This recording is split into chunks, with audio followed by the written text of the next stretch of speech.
Kashmir elections की खुसूसी transmission में एक बार फिर आपको खुशामदीद कहते हैं। मैं असदुल्ला खान हूँ। मुख्तलिफ हलकों में जो नताइज के आने का सिलसिला वो जारी है। मुख्तलिफ पोलिंग स्टेशन पर रिजल्ट्स कंपाइल हो गए हैं, वो हम तक पहुँच रहे हैं, लेकिन कुछ जगहों पर अभी रिजल्ट्स कंपाइल किए जा रहे हैं।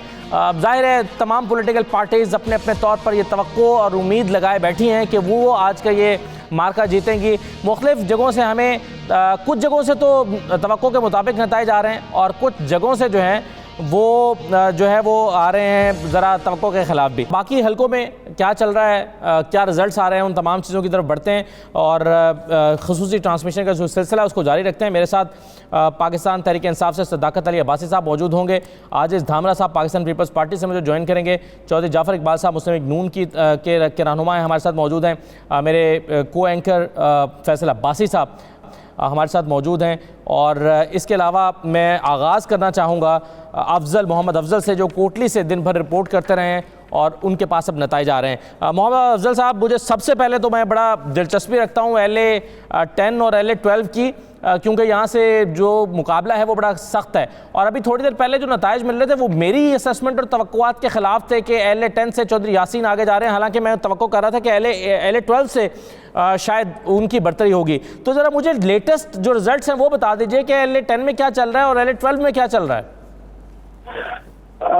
बिल्कुल असद, आपकी दिलचस्पी जो है इन हलकों में होनी भी चाहिए, क्योंकि ये मुकाबला ही ऐसा दिलचस्प है कि ओपोजिशन लीडर चौधरी मोहम्मद यासीन जो है इन हलकों से इलेक्शन लड़ रहे हैं और पीपल्स पार्टी की ये मजबूत तरीन विकेट समझी जाती है।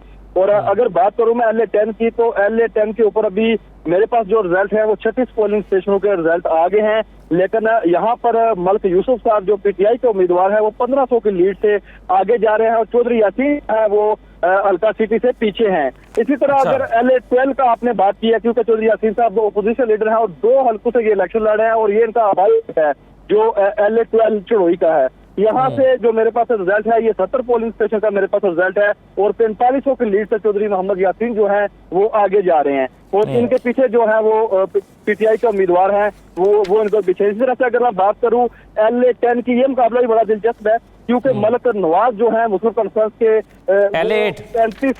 LA-8 की बात कर रहा हूँ, क्योंकि यहाँ से जो है ना मलिक नवाज लड़ रहे हैं मुस्लिम कॉन्फ्रेंस के उम्मीदवार और जो है 7 मरतबा वो इलेक्शन पिछला इलेक्शन जो है वो 7 मरतबा से जीते हैं, यानी 35 साल से जीत रहे हैं। जी, 35 साल से वो इस हल्के से इलेक्शन जीते आ रहे हैं, लेकिन इस मरतबा जो मेरे पास रिजल्ट है वो उनके लिए परेशान गुन है, क्योंकि 72 पोलिंग स्टेशन का रिजल्ट मेरे पास इस वक्त मौजूद है और PTI के उम्मीदवार जो मलिक जफर है वो 5 करार की लीड से आगे हैं और पीछे जो है वो मलिक नवाज साहब हैं। इसी तरह अगर मैं बात करूं, यानी अगर मलिक नवाज साहब आज ये हारते हैं यहाँ पर मुस्लिम कॉन्फ्रेंस के, तो ये इनकी पहली शिकस्त होगी पिछले 35 साल में। जी बिल्कुल ऐसा ही है, ये इनकी पहली जो है वो शिकस्त होगी। तो अभी कितने पोलिंग स्टेशन का रिजल्ट आया यहाँ पर? जी मेरे पास इस वक्त 72 जो पोलिंग स्टेशन है इनका इस वक्त मेरे पास टोटल यहाँ पे पोलिंग स्टेशन 198 मेरे पास है। ठीक है, उसमें से 72 का पोलिंग स्टेशन का रिजल्ट आया और जफर इकबाल पाकिस्तान तहरीक इंसाफ से आगे हैं और मलिक नवाज जो मुस्लिम कॉन्फ्रेंस के रहनुमा हैं जो पिछले 35 साल से जीते हैं वो दूसरे नंबर पर हैं। अच्छा, बिल्कुल सही है, आपने मुझे ये LA-10 और 12 का तो बताया और अब जो आप रिजल्ट बता रहे हैं ये हमारी असेसमेंट के मुताबिक चल रहे हैं और असेसमेंट यही थी कि 10 से मलिक यूसुफ साहब शायद लीड कर रहे होंगे और 12 से चौधरी यासीन पाकिस्तान पीपल्स पार्टी के लीड कर रहे होंगे। नून लीग जो है वो इन तीनों सीटों में, जहां पर आपने बताया इन तीनों में नून लीग जो है वो मुकाबले में फिलहाल दिखाई नहीं दे रहे आपके बताए गए आदाद शुमार के मुताबिक। अब जरा मुझे बता दीजिएगा LA-13 के हवाले से भी यहां पर क्या सूरत हाल है? जी, LA-13 की मैं बात करूंगा। यहाँ पर डॉक्टर अंसर अब्दाली PTI के हैं उम्मीदवार और 38 पोलिंग स्टेशन का मेरे पास रिजल्ट यहाँ पे मौजूद है, लेकिन 1300 की लीड से डॉक्टर अंसर अब्दाली जो है वो आगे जा रहे हैं और उनका पीछा कर रहे हैं वलीद इनकलाबी जो PTI के उम्मीदवार हैं और तीसरे नंबर पर यहाँ पे मुस्लिम लीग नून के उम्मीदवार है राजा अयाज। और इसी तरह जो है इन 4 हलकों के ऊपर अगर मैं देखूं तो 3 के ऊपर PTI के उम्मीदवार जो है वो लीड कर रहे हैं इस वक्त तक और एक में पीपल्स पार्टी और बाकी 2 का भी बता दें, कहीं पर नून लीग भी लीड कर रही है? अभी तक मेरे पास कोई ऐसी इतला नहीं है कि कोटली के इन 6 हलकों में किसी हलके पे नून लीग लीड कर रही है। जो मेरे पास रिजल्ट है उसमें से नून लीग बहुत पीछे है, तीसरे चौथे नंबर पर आ रही है। और अभी ये पहाड़ी इलाका है, यहाँ पे रिजल्ट जो है वो थोड़ा सा देर लगाते हैं नीचे आते हुए। और पहाड़ी बेल्ट का जो वोट है। अच्छा, ये बताएं कि कुछ LA9 कोटली 2 का कुछ अंदाजा है, क्योंकि यहाँ पर हमारी असेसमेंट ये थी कि तहरीक इंसाफ का उम्मीदवार काफी कमजोर है और मुकाबला पीपल्स पार्टी और मुस्लिम कॉन्फ्रेंस के दरमियान है, तो यहाँ का कुछ रिजल्ट अभी आए हैं आपके पास? असद, इसके रिजल्ट मेरे पास बहुत कम है, उसकी वजह यही है। थोड़ी देर में हम आपसे अपडेट ले लेंगे। राइट जी, चलें, बिल्कुल सही है, बहुत शुक्रिया अफजल। मैं आपसे थोड़ी देर में, अगर आपके पास रिजल्ट्स आएंगे तो हम दोबारा, अभी हमारी ट्रांसमिशन मजीद 2 घंटे चलेगी, तो अगले घंटे में मैं आपसे मजीद अपडेट्स लूंगा। कोटली क्योंकि बड़ा इंपॉर्टेंट है, 6 सीटें यहाँ पर। जो जाफर इकबाल साहब, ये कोटली की हद तक तो हमें लगता है कि धांधली हो गई मुस्लिम लीग नून के साथ। बिस्मिल्लाहिर्रहमानिर्रहीम, बहुत शुक्रिया। बतौर एक तज्ज़िया निगार और सहाफ़ी मुझे आपके इन अल्फाज पे बड़ा ताज्जुब है, और अगर आप ये समझ रहे हैं कि धांधली हो रही है तो यकीनन साहब को मानना पड़ेगा धांधली हो रही है। आपके अल्फाज हैं, आप कह रहे हैं। मैं वाज़ेह कर देता हूं ताकि कोई इबाहम पैदा ना हो।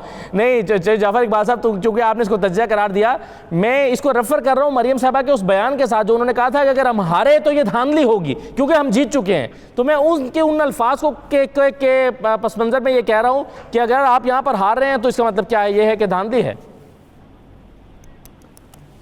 जी, मरियम साहिबा ने पिछले जो 15-20 दिन की कैंपेन थी, कुछ जगहों पे मैं भी मौजूद था, बहुत कुछ कहा, और उनमें से अगर यही एक काबिल ज़िक्र बात थी और बाकी चीज़ें ऐसी थी जिनका तज़किरा करना, ज़िक्र करना, या जिनको ख़बर का हिस्सा बनाना, तज्ज़िये का हिस्सा बनाना मुनासिब नहीं है, तो भी मुझे आपसे इख्तलाफ है। बहुत सारी बातें की, इस पाकिस्तान के लिए बातें की, इस पाकिस्तान के अवाम के लिए की, महंगाई के ऊपर की, करप्शन के ऊपर की, आटा चीनी चोरी होने पे की, और ये बात बिल्कुल कही और कही गई। और ये इसलिए कही गई कि जब आपके साथ चलने वाले, साथ देने वाले लोग, आपने बाग के जलसे देखे होंगे। मैं बाग शहर में मौजूद था जब जनाब वज़ीर आज़म हफ्ते वाले दिन वहाँ तशरीफ़ लेके गए, और मैं दूसरे दिन भी मौजूद था जब मरियम नवाज साहिबा बाग के अंदर गई। तो क्या जो लोग जलसों के अंदर आते हैं, जो साथ चलते हैं, जो कैंपेन करते हैं, क्या वो इलेक्शन का आपको उसकी सिमत नहीं बता रहे होते? क्या वो ये नहीं बता रहे होते कि लोगों की अक्सरियत किसके साथ है? बाग के अंदर 2 जलसे, एक जलसा जिसके अंदर 6 हलकों के लोग शामिल हुए जो इमरान खान साहब करने आए थे, और दूसरा जलसा वो धीरकोट के अंदर अलग उस हलके का जलसा मरियम बीबी ने किया और बाग के 2 हलकों का अलग। और अगर हम ये कहें कि 2018 के इंतखाबात में भी इंतखाबी मुहिम और लोगों की तवक्को के ख़िलाफ़ नताइज आए, RTS बैठा, कौन कहता है नहीं बैठा, सब मानेंगे, और बहुत सारे लोगों ने उसके ऊपर शिकायत भी की, और इसी तरह से धांधली की बहुत सारी आज भी तस्वीर आपको नज़र आई। गुजरांवाला के अंदर डिप्टी कमिश्नर गुजरांवाला PTI के कैंडिडेट का जो कॉन्वॉय था उसका हिस्सा था। बहुत सारे वुज़रा, अली मोहम्मद ख़ान को मैंने देखा, अली मीन गंडापुर साहब को देखा कि वो पोलिंग स्टेशंस के अंदर मौजूद हैं। मुझे बताइए, मैं बचपन से पोस्टर लगाने से शुरू हुआ हूँ और कौमी असम्बली की रुकनीत तक जो है मैं इलेक्शन लड़के ही पहुँचा, बल्दियाती प्रोसेस से भी गुजरा। जो शख्स वोटर नहीं है किसी पोलिंग स्टेशन का, क्या वो पोलिंग स्टेशन के अंदर जा सकता है इजाज़त उसे? तो अली अमीन गंडापुर साहब और मोहम्मद अली ख़ान साहब, अली मोहम्मद ख़ान साहब, ये किस कैपेसिटी के अंदर वहाँ गए थे? सिर्फ यही है ना कि हुकूमत है, रोब है, और फिर इसी तरह बहुत सारी और खबरें भी चली जिसके अंदर बहुत सारे सरकारी ऑफिसर्स के तबादले हुए। धांधली का इल्जाम नून लीग के ऊपर भी लगा रहे हैं। वो कह रहे हैं कि नून लीग की जो मकामी हुकूमत है आज़ाद कश्मीर की, वो भी धांधली कर रही है। आप इसका क्या जवाब देंगे? पीपल्स पार्टी का इल्जाम आपके ऊपर है। चलिए, ये जी मैं बिल्कुल जवाब देता हूँ, मैं हर चीज़ का जवाब दूंगा और बतौर सियासी कारकुन जवाब देने के लिए हाजिर हुआ हूँ। आज़ाद कश्मीर नहीं, दुनिया के अंदर बहुत सारे ममालिक के अंदर जो सिटिंग गवर्नमेंट होती है वो इंतखाबात कराती है, और दुनिया का कोई निज़ाम ऐसा भी नहीं है कि जहाँ आपको शिकायत का मौका नहीं मिलेगा, जहाँ आपके जो है वो मुख्तलिफ मामलात के ऊपर उंगली नहीं उठेगी। इंसान के बनाए हुए कोई भी कवानीन या उसके किए हुए इंतजामात, उनके अंदर झोल हो सकती है। लेकिन अभी इस इलेक्शन के अंदर जो कश्मीर के इंतखाबात 3, ठीक है जी, सही, लेकिन आप इसको धांधली नहीं कहते, आप कहते हैं कि झोल हो सकता है, हुकूमत की तरफ से धांधली नहीं है। ठीक है, चल देखिए, मैं गुजारिश, मैं आपसे दोबारा इल्तमास करूंगा, गुजारिश करूंगा, अभी नहीं, अभी इजाजत नहीं है, जरा मुझे मुकम्मल कर लेने दें। कर लें, अभी इंतखाबी अमल चल रहा है, और मैं बतौर सियासी कारकुन बहुत शुक्रगुजार हूँ उन तमाम इदारों का, उन लोगों का, इलेक्शन कमीशन का और कश्मीर के अवाम का जो इस जमहूरी अमल का हिस्सा हैं, बावजूद बहुत सारी शिकायत के, बावजूद बहुत सारे मसाइल के। क्योंकि मैं एक आम आदमी होने के नाते मेरे पास सबसे बड़ी ताकत मेरा वोट है, मैं वो इस्तेमाल करता हूँ। नताइज उसके क्या निकलते हैं, कहाँ पॉलिटिकल इंजीनियरिंग होती है, उसके खिलाफ भी मैं लड़ता हूँ, उसके खिलाफ भी आवाज़ उठाता हूँ और उठाता रहूँगा। अभी तक की जो गुफ्तगू है और जो कोटली से मेरे भाई नताइज दे रहे हैं वो मुकम्मल किसी हल्के के नताइज नहीं है। सही है, किसी बिल्कुल। एक वो तो कैंडिडेट से लिए गए एक प्रोजेक्शन होती है, ये तो हमेशा ऐसे होता है कि वो एक प्रोजेक्शन होती है। जी बिल्कुल सही बात है आपकी, जब मुकम्मल नतीजा आएगा तो पता चलेगा, लेकिन एक प्रोजेक्शन से एक अंदाजा होना शुरू हो जाता है। और आप भी जानते हैं भी डस्का में जब दूसरी मरतबा इलेक्शन हुआ तो जैसी प्रोजेक्शन आना शुरू हुई, नून लीग ने ढोल ढमक्के करना शुरू कर दिए थे, तो प्रोजेक्शन से कुछ ना कुछ आइडिया होना शुरू होता है। मुझे सदाकत अली भाई साहब ये बताइए कि अभी नाम ले रहे हैं अली अमीन गंडापुर साहब का, आपके दीगर वुज़रा का, कि वहाँ पर जाकर वो क्या कर रहे हैं, पोलिंग स्टेशन में क्या कर रहे हैं, किस कैपेसिटी में जा रहे हैं, क्या जवाब है आपका? क्या यह धांधली नहीं है? असदुल्ला बहुत शुक्रिया। असदुल्ला, नून लीग की और मरियम साहब की बड़ी अजीब मंतक होती है। अभी आपने सुना होगा कि ज़िमनी इलेक्शन में पंजाब में हमारी पंजाब हुकूमत भी थी, फेडरल हुकूमत भी थी, हम पूरी तरह ताकत में थे।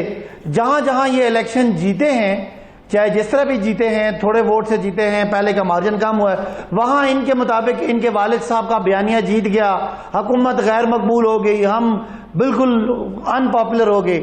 और जहाँ जहाँ से ये हारेंगी वहाँ पे कभी जुर्लू फिरा है, कभी आरटीएस बैठा है, कभी ये पहले से ही धांधली का शोर शराबा। तो बेतुकी बातें हैं इनकी। देखें, अगर कोई वजीर, मैं भी अभी एक पोलिंग स्टेशन से होके आ रहा हूँ, मरी में एक पोलिंग स्टेशन था, मैं वहाँ गया, मैंने दौरा किया। वहाँ जो पोलिंग एजेंट होते हैं ना, वो मेरे भाई कारकुन जो अपने आप को कहते हैं जाफर साहब बड़े कारकुन हैं, वहाँ जो बैठे होते हैं वो इनसे बड़े कारकुन होते हैं और वो किसी को धांधली करने नहीं देते। अगर धांधली हो ना पोलिंग पे तो लोग खड़े हो जाते हैं, शोर शराबा होता है, लड़ाई झगड़ा होता है। अगर पुरसकून सारा इलेक्शन हो गया तो ये ऐसे ही अपने आप को शर्मिंदा करने के लिए कौमी प्लेटफॉर्म पे कि जी धांधली होनी है, हमें पहले ही पता है। सीधी सीधी बात, आप हार मान लें भाई। इससे पहले 2 दफा इलेक्शन हुए, आप लोगों के दौर में हुए। आज पीपल्स पार्टी कह रही है कि नून लीग धांधली करा रही है, इनकी वहां पे हुकूमत है।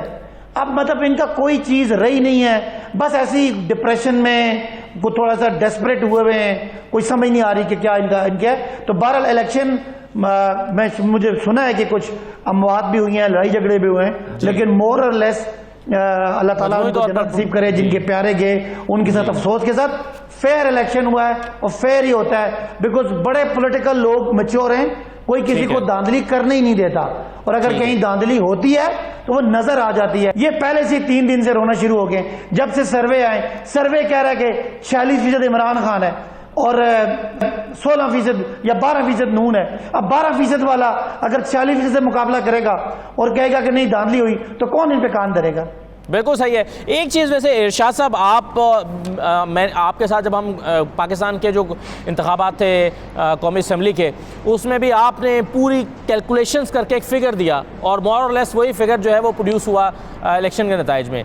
अब ये मेरा भी जो है वो कंटेंट रिकॉर्ड पर है कि मैंने कहा था कि कोटली की 6 में से 4 सीटें जो हैं वो कम से कम वो किसी हद तक पीटीआई की तरफ जाती नज़र आ रही हैं और 2 सीटों पर मुकाबला सख्त होगा और एक चौधरी यासीन जो है वो मुकाबला करते हुए नज़र आ रहे हैं और एक पे हम कह देंगे पीटीआई का उम्मीदवार कमज़ोर है, वो शायद जीत नहीं सकता। तो ये असेसमेंट अगर आप कर सकते हैं, ये असेसमेंट अगर मैं कर सकता हूँ ग्राउंड के हालात को जानते हुए, तो ये पॉलिटिकल पार्टीज़ के लिए तो इससे ज़्यादा आसान है, इनके वर्कर्स वहाँ पर मौजूद होते हैं। तो ये स्टेटमेंट दे देना कि जी धांधली हो गई है क्योंकि 6 की 6 सीटों में से हम एक भी नहीं जीते और ये धांधली हो गई है, तो इसको ऐसे स्वीपिंग स्टेटमेंट धांधली का कैसे दिया जा सकता है इरशाद साहब? 2-3 वजूहात होती है ना। पहले तो अपने कारकुन को मुतमईन करना होता है कि नहीं जनाब हम हारे नहीं हैं, हम जो है हमें हमारे साथ धांधली हुई है। दूसरा ये भी होता है कि ज़ाहिर है इसका एक इम्पैक्ट इलेक्शन का होता है, जीत और हार का।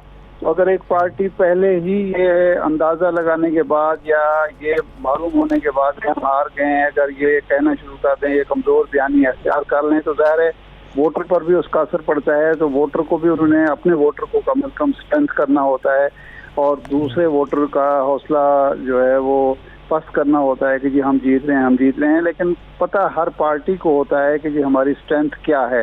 देखिए, आज़ाद कश्मीर में ये जो मरीम नवाज साहबा का या नवाज शरीफ साहब का बयानिया है वो चल इसलिए नहीं सकता कि आज़ाद कश्मीर के या कश्मीर के अवाम हैं वो पाकिस्तान की फौज से मोहब्बत करते हैं, इस्टेब्लिशमेंट से मोहब्बत करते हैं और वो इस्लामाबाद की तरफ देखते हैं, विफाक की तरफ देखते हैं, क्योंकि उनका सिक्योरिटी का जो इशू है वो फौज से रिलेटेड है और वसाइल का इशू जो है, डेवलपमेंट का इशू है, वो विफाक से रिलेटेड है, इस्लामाबाद से रिलेटेड है।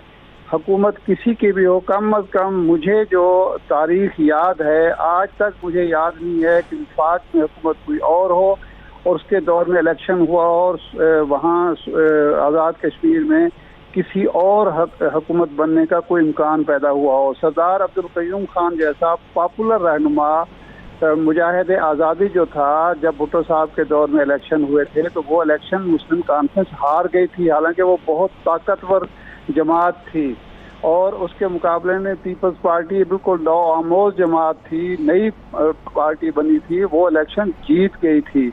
और सरदार अब्दुल क़य्यूम खान साहब जो हैं वो समय कहते थे, खुद कहते थे, हमारी तो उनसे न्याज़मंदी से ताल्लुक़ थे कि कश्मीर के अवाम जो हैं, आज़ाद कश्मीर के अवाम जो हैं वो विफाकी हुकूमत के ख़िलाफ़ नहीं जा सकते। उनमें इतना शऊर है कि विफाकी हुकूमत ही हमारी आज़ादी की जद्दोजहद लड़ रही है। पाकिस्तान की जो हुकूमत है, हुक्मरान कोई भी हो, और पाकिस्तान की फ़ौज ही हमारा तहफ़्फ़ुज़ करती है।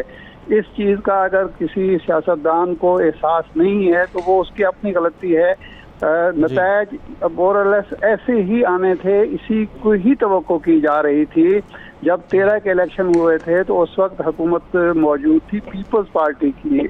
2009 में इलेक्शन हुए थे तो पीपल्स पार्टी की हुकूमत 15 में 11 में इलेक्शन हुए थे तो पीपल्स पार्टी की हुकूमत थी मौजूद, इसलिए वो जीत गए थे 11 में। जी सही है। वैसे इस मसले के हल के लिए बिलावल साहब ने ये तजवीज़ किया है, इरशाद साहब, बिलावल साहब ने ये तजवीज़ किया है कि कानून साजी की जाए और एक ही वक्त में इलेक्शन हो, ताकि ये मसला ना हो कि जिसकी पाकिस्तान में हुकूमत है, विफाक में हुकूमत है, उसी की यहाँ पर हुकूमत बन रही है। आप इस तजवीज़ को वैसे कैसे देखते हैं?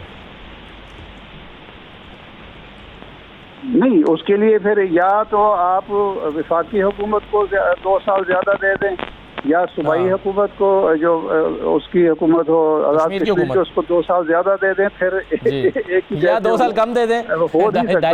कश्मीर की हुकूमत और मरकज की हुकूमत एक कैसे इलेक्शन। देखिए इसमें बुराई क्या है, कबाहत क्या है। देखें, आज़ाद कश्मीर की हुकूमत जो है, सरदार अब्दुल क़य्यूम खान साहब कहा करते थे कि देखिए 32 लाख लोगों के 3 सीटें 4 सीटें बनती हैं पाकिस्तान की, जो आबादी हमारी है, तो हम 45 सीटें हमारे पास, तो हमारा एक स्पेशल स्टेटस है, स्पेशल है, इसकी वजह से हमारे अलग से इलेक्शन भी होते हैं, अलग से स्टेटस भी है। तो उसमें क्या कबाहत है अगर एक ऐसी हुकूमत वहाँ मौजूद हो जो विफाक की पार्टी हो और विफाक से फांसी ले सके, विफाक के साथ उसके अच्छे ताल्लुकात भी और पाकिस्तान। राइट सर, बिल्कुल सही, आप समझ इसमें कोई हर्ज नहीं है। मुझे सर इजाज़त दीजिएगा, जरा आजिज़ धामरा साहब के पास मैं जाऊं, फिर मुझे लेकिन जब ब्रेक देखिए नहीं एक सेकंड जी मैं सर मैं आपके पास वापस आता हूँ। आजिज़ धामरा साहब, ये धांधली का जो मामला है, ये सबसे ज़्यादा बिलावल साहब कहते हैं कि दोनों जमातें कर रही हैं, तहरीक इंसाफ भी कर रही है और नून लीग की जो मकामी हुकूमत है, आज़ाद कश्मीर की हुकूमत, वो भी कर रही है। लेकिन आज दिन भर में जो पोलिंग जिस अंदाज में हुई है, उसमें आपको कोई स्पेसिफिक शिकायत तो नहीं है कि जी इन पोलिंग स्टेशन में या इन हलकों में धांधली हुई है? अगरचे लड़ाई झगड़े के कुछ वाक़यात, एक माहौल गर्म होता है, वो तो हुआ, लेकिन क्या आपको धांधली की शिकायत तो नहीं है आज ग्राउंड पर? बिस्मिल्लाहिर्रहमानिर्रहीम। देखें, मुसलसल अपोजिशन और ख़ास तौर पर पीपल्स पार्टी इस जानिब जो है वो इशारा करती रही, वो बात करती रही, और आज भी हमारे जो इलेक्शन सेल हैं, मोहतरम ताज हैदर, सेनेटर ताज हैदर साहब की क़यादत में बहुत सारी शिकायतें हमने ऑन रिकॉर्ड जो है वो जमा कराई है।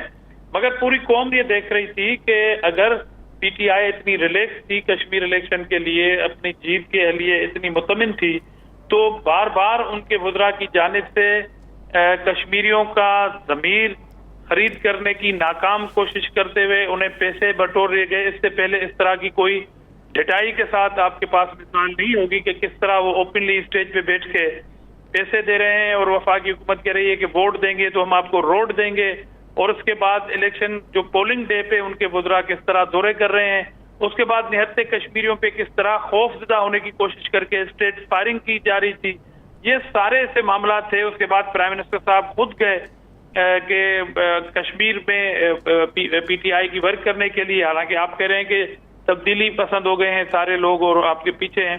तो ये ऐसी कंप्लेंट थी और ऐसी मुदाखलतें शुरू से ही हो रही थी, जिसपे हमने कहा था कि आप इस तरह इलेक्शन को पोलिंग डे से पहले ही कंट्रोवर्सी में ना ले जाएं, क्योंकि आपको ये मालूम होगा कि जब गिलगित में भी ये इलेक्शन हुआ था तो यही वजीर मौसूफ साहब थे और उन्होंने इलेक्शन को इतना कंट्रोवर्सी में भेज दिया कि वहां से एक पहाड़ों से नारा निकला था कि मेरे वोट पे डाका नामंजूर। यहाँ पर अभी रिजल्ट आना बाकी है। पीपल्स पार्टी ग्रास रूट की जमात है, हम मौजूद हैं, रिजल्ट को आने दें। जिस तरह हमारे पास ऑथेंटिक आप ऐसे शिकायतें आ जाएंगी तो हम हर फोरम पे इसको चैलेंज करेंगे और इसके खिलाफ आवाज मीडिया में चलें। बिल्कुल सही है सर, इजाजत दीजिए, मैं एक छोटा सा ब्रेक लेना चाहता हूँ प्रोग्राम में। ब्रेक के पास आगे जैसे कोटली का हमने एक एनालिसिस लिया है अभी, तो हम ब्रेक से वापस आते हैं तो मीरपुर को भी देखते हैं कि मीरपुर में के जो 4 हल्के हैं वहाँ पर, और फिर भिम्बर के साथ में 3 हल्के, तो इन 7 हल्कों में पोजीशन क्या है। एक छोटा सा ब्रेक ले लेते हैं, ब्रेक के बाद वापस आते हैं, फिर मुजफ्फराबाद की सूरत हाल भी जानेंगे ताकि हम अपने तज्जिए में ज़रा कुछ अंदाजे लगा सकेंगे हो क्या रहा ग्राउंड पर। ब्रेक के बाद वापस आते हैं जी। इलेक्शन ट्रांसमिशन में आपको दोबारा खुशामदीद कहते हैं। अभी ब्रेक पर से पहले जो हम आपके सामने गुफ्तगू कर रहे थे, उससे पहले हमें कोटली की सूरत हाल जाननी थी कि कोटली के 6 हल्कों में क्या पोजीशन है। अब मैं आपको मीरपुर लिए चलता हूँ, सज्जाद जलाल साहब मेरे साथ मौजूद हैं, वहाँ से दिन भर हमें रिपोर्ट भी करते रहे। सज्जाद जलाल साहब, मुझे ये बताइए 4 हल्के मीरपुर के हैं, इसमें से ख़ास तौर पर अगर मैं LA3 मीरपुर सिटी की बात करूं, बैरिस्टर सुल्तान महमूद की और चौधरी सईद नून लीग के इनका मुकाबला था, तो अभी तक कितने पोलिंग स्टेशन का यहां पर रिजल्ट आया LA3 में और क्या सूरत हाल चल रही है? बिल्कुल साहब, ये इसका जो है ना बड़ा एक ड्रामाई पोजीशन है मीरपुर शहर की कि इस वक्त जो है ना 45 पोलिंग स्टेशन के जो रिजल्ट आए हैं, चाहे मसूल हुए हैं जो गैर जो ना सरकारी, उसमें मुस्लिम लीग नून के चौधरी मोहम्मद सईद 47,4721 वोट लेकर आगे हैं, जबकि तहरीक इंसाफ के सदर हैं जो बैरिस्टर सुल्तान महमूद चौधरी, वो 4,156 वोट लेकर दूसरी पोजीशन पे हैं। अभी जो ना वो नताइज 600-700 वोटों का फर्क है। हाँ जी, तो ये 45 पोलिंग स्टेशन है, ये 45 पोलिंग स्टेशन का रिजल्ट है। अभी मजीद रिजल्ट आ रहे हैं क्योंकि जो ना मीरपुर के ACT के रिजल्ट आए हैं। अभी जो रूरल एरिया है वहाँ से रिजल्ट आना बाकी है कि वहाँ पे बैरिस्टर सुल्तान साहब के वो वोट है, वो उनके लीड वहाँ से होगी। लेकिन है कि मजबूत ये कंटेदार है कि अभी 147 पोलिंग स्टेशन है, जब तक 147 पोलिंग स्टेशन का रिजल्ट ना आ जाए तो कुछ कहा नहीं जा सकता। बिल्कुल सही, बिल्कुल सही है, बिल्कुल ठीक है। यानी लेकिन ये पता चल रहा है कि मुकाबला कांटे का है यहाँ पर दोनों के बीच में। चौधरी अशरफ साहब की क्या पोजीशन है? पीपल्स पार्टी के जो चौधरी अशरफ है उनकी पोजीशन क्या है? आसानी से ये बैरिस्टर सीट ले जाएंगे, लेकिन ये रिजल्ट आ रहे हैं शहरी हल्कों से, वो काफी जो ना बैरिस्टर सुल्तान साहब के परेशान कुन है और हैरान कुन है। अच्छा, हैरान कुन भी और परेशान कुन भी।